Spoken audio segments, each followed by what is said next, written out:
Hi friends and hello friends, कैसे हैं आप सब। फ्रेंड्स, और सब बढ़िया। फ्रेंड्स, आज हम जिस क्वेश्चन के बारे में डिस्कशन करेंगे वो है क्वेश्चन नंबर 37। क्या है क्वेश्चन नंबर 37? जो है CSIR दिसंबर 2019। CSIR दिसंबर 2019।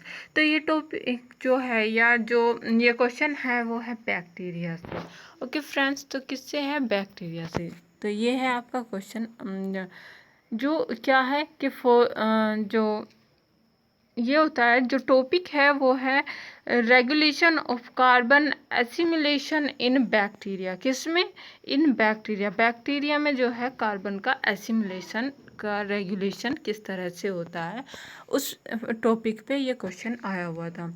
ओके, तो आपको जो है बताना सिर्फ इतना था कि डायरेक्ट ट्रांसफ़र कौन सा जो है यहाँ पे जो है फॉस्फेट ग्रुप किससे होगा और कौन सा करेगा। ओके, यहाँ पे कुछ ये ग्रुप दिए हुए थे जैसे। और तो अब हम जो है क्वेश्चन के बारे में डिस्कशन करते हैं। तो क्या था इसका आंसर एंड क्या पूछा गया था इस क्वेश्चन में? Phosphoenol pyruvate. क्या है? Phosphoenol pyruvate sugar phospho transferase. क्या है? फोस्फो ट्रांसफरेज सिस्टम, जिसे हम कहते हैं PTS, ट्रांसपोर्ट्स। क्या है? Transports A variety of sugar into bacteria. क्या होता है? Variety of sugar into bacteria. अलग अलग जो हैं वैराइटीज़ होती हैं of sugar into bacteria. E coli में PTS consist of E second, E second A, E second B and E2C।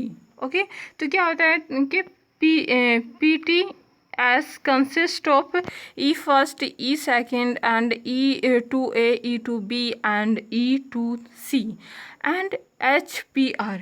और क्या है? HPR। तो during this process the sugar molecules is phosphorylated by direct transfer. क्या कि sugar molecules is phosphorylated by direct transfer of phosphate group from. तो phosphate group के किस जो है से ये आया हुआ था। ओके फ्रेंड्स, तो यहाँ पे जो है अब ऑप्शन है इसका ऑप्शन नंबर 3। क्या है option? Option number 3।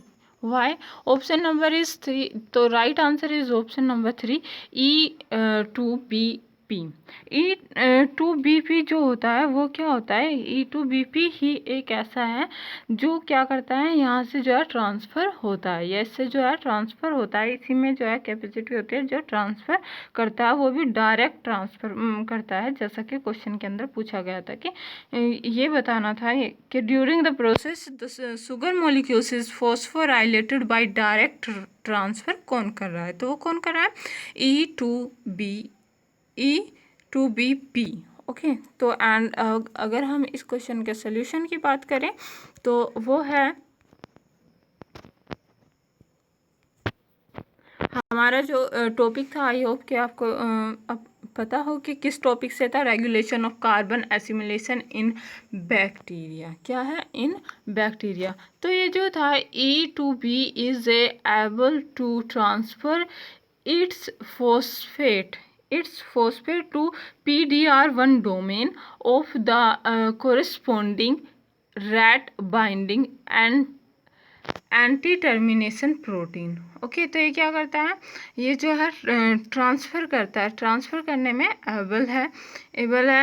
E2BP is able to transfer its phosphate to the PDR1 domain. किस में कर देता है ट्रांसफ़र? इट्स फॉस्फेट से PDR1 डोमेन को of the corresponding RAT binding anti termination protein.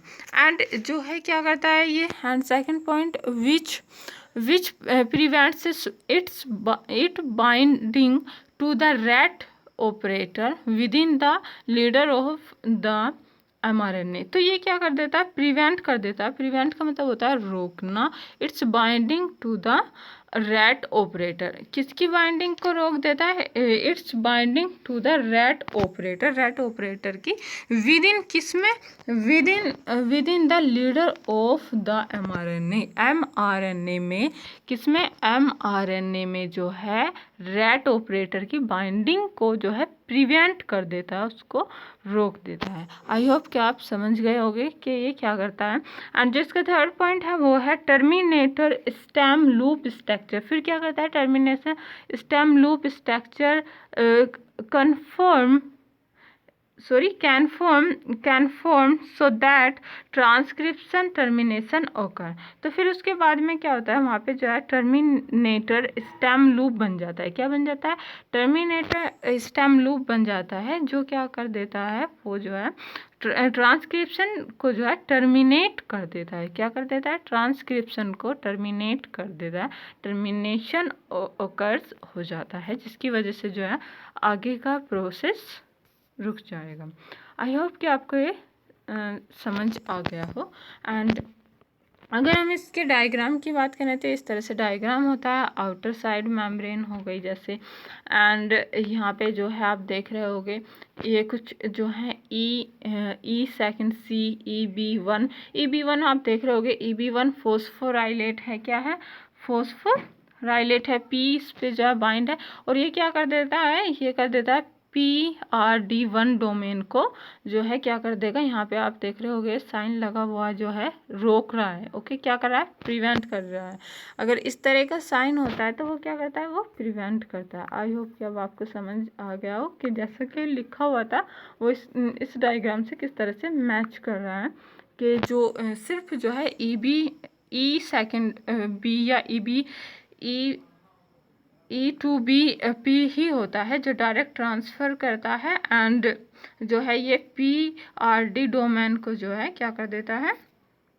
उसको जो है उस पर जाके उसकी प्रोसेस को जो है रोक देता है। ओके फ्रेंड्स, एंड जो है उस पर जो है जिसकी वजह से क्या होता है कि जिसकी वजह से रैट टी, यहाँ पे जैसा कि कहा गया था कि रैट टी बाइंडिंग को एंटी टर्मिनेशन प्रोटीन, तो इसको जो है बाइंड नहीं होने देता। रैट की जो है बाइंडिंग को ये प्रिवेंट कर देता है। और यहाँ पे जो है क्या लास्ट वाला जो पॉइंट था उसमें क्या था कि लूप स्ट्रक्चर बनती है। ये जो आपको स्ट्रक्चर दिखाई दे रही होगी ये लूप स्ट्रक्चर है। लूप स्ट्रक्चर बन जाती है जिसकी वजह से जो है यहाँ पे बाइंड नहीं होगा, प्रोसेस आगे नहीं होगी, जिसकी वजह से क्या हो जाएगा? ट्रांसक्रिप्शन टर्मिनेशन हो जाएगा। क्या हो जाएगा? ट्रांसक्रिप्शन टर्मिनेशन हो जाएगा, ट्रांसक्रिप्शन रुक जाएगा। ओके फ्रेंड्स, आई होप कि आपको ये वीडियो अच्छी लगी। अगर लगी हो आपको ये वीडियो अच्छी तो प्लीज़ फ्रेंड्स शेयर करें, कमेंट करें एंड सब्सक्राइब नाउ। एंड मुझे कमेंट करके ज़रूर बताएं कि नेक्स्ट वीडियो किस टॉपिक पे बनाई जाए, एंड इन वीडियोज़ में कितनी कमी है या मुझे कितनी इम्प्रूवमेंट की ज़रूरत है। एंड हंसते रहो, मुस्कुराते रहो, एंड बाय।